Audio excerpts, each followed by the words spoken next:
What's going on, guys? It's Sensei Adam, and today we're going to be discussing a really strong strategy on the map Snake Prairie. Now this map is one of my favorite maps because of how unique it is. It's basically the only map where the whole map, almost the entire map, is covered in grass. Well, except the middle, but you get what I mean. And I did make a strategy video before for the same map, but of course we got bow star power. So of course the old strategy that basically involved hiding throughout the map wouldn't work anymore. Bow would know where you are, so now you have to use bow on this map. So what's the team comp? Well, it's bow, Ricochet, and Crow, as you guys probably noticed by the gameplay. But don't worry guys, there actually is this time a viable replacement for Crow. So if you guys don't have Crow, I'll just discuss later on who you can replace him with. So, why do you need all these three characters? Well, first off, bow, it's pretty obvious. He can see 6 tiles throughout the map.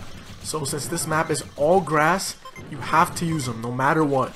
And of course, he has to be maxed. You have to have his star power to be able to see through the grass. Second is Ricochet. For some reason, he's really good on this map because there's just so many walls that you can bounce shots from. And we learned that the hard way when we used our old strategy, where basically a Ricochet a lot of the times just destroyed all short range characters. It was crazy. And third is Crow. Crow is just good on every single map, on every single game mode. His poison keeps him from regenning for 8 seconds. He's just really good. But like I said, there is a viable replacement for him, and that is Mortis. You might be thinking, Mortis? Isn't he really weak on everything except Brawl Ball? Well, it turns out he's actually really good in combo with a bow on this map, because you can see where your opponents are gonna be at.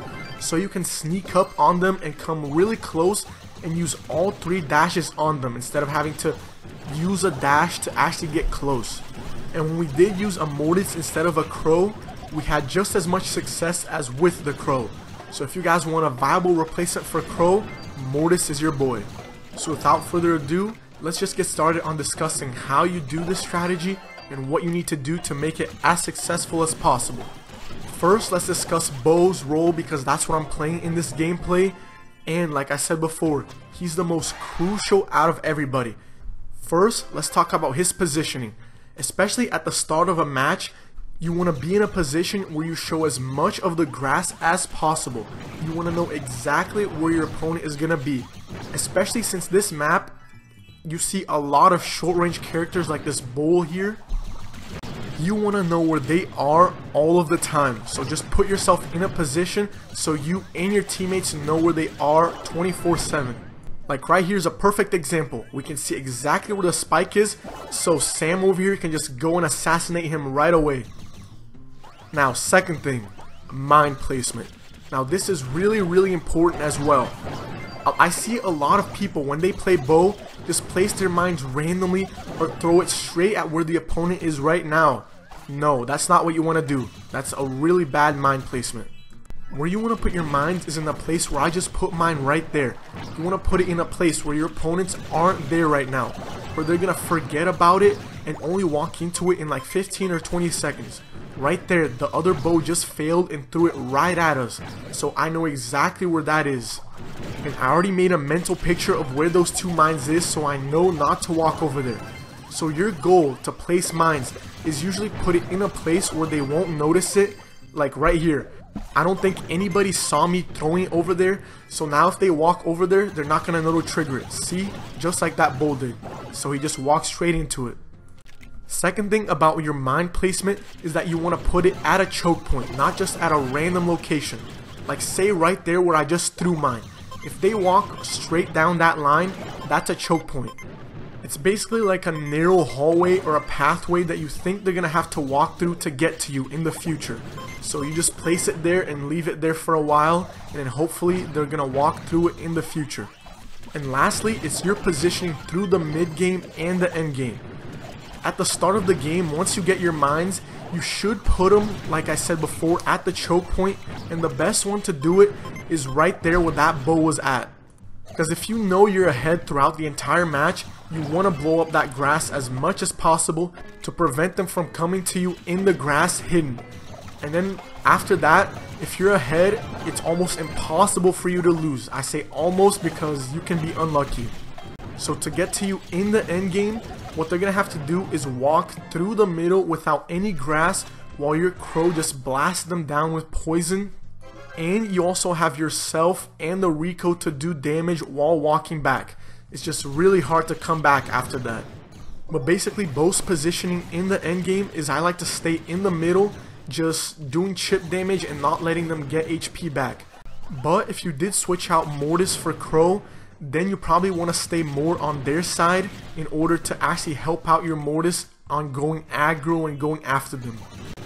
But that's all you need to know about Bo. So now let's go over the poke player slash damage dealer Ricochet. He's surprisingly very good on this map because there's just so many walls to bounce all of your shots from, and there's only 2 choke points that they can come through to go to your side unless they want to go to the wide open in the middle. And as we covered before, Bo usually covers the middle, so they're probably going to go to the side anyways. So basically what you want to do with Rico is stay back, hit shots, and not let them regen HP. And a lot of the times you're going to see that you get a lot of opportunities to bounce shots off the wall, like our Rico just did right there. This map just has a lot of narrow corridors, so it's really easy to hit them with Rico. And since he reloads so fast, you can just keep spraying them over and over again. I believe his reload speed is only like 1 second, which is crazy. So you have basically unlimited ammo. So that's basically it. Just keep Rico in the back. But let's talk about his positioning. Since Bo usually has one of the flanks covered with his mines, as you guys see over there to the right, you guys can usually just focus on one side and have Crow clean up the other side. It's very simple. So as you guys saw over there, me and the Rico were covering the left side and the Crow was just covering the right, because the mines can do all of the work and Crow can just do the cleanup once they take damage from it. Speaking of Crow, let's go ahead and discuss his role on this strategy. And it's really very simple. You just have to keep him poisoned for as long as you can. Always try and keep him poisoned no matter what. That's just going to keep everybody from getting their HP back. So if they do try and come to kill you, they're going to have to do it at like half HP or like 60% HP. And that'll just make things a lot harder for them and a lot easier for your team. But you guys know Crow's not only good at being a support character. Ever since they buffed his super, he's also really good at being aggro. Just like our Crow Sam was there right at the end.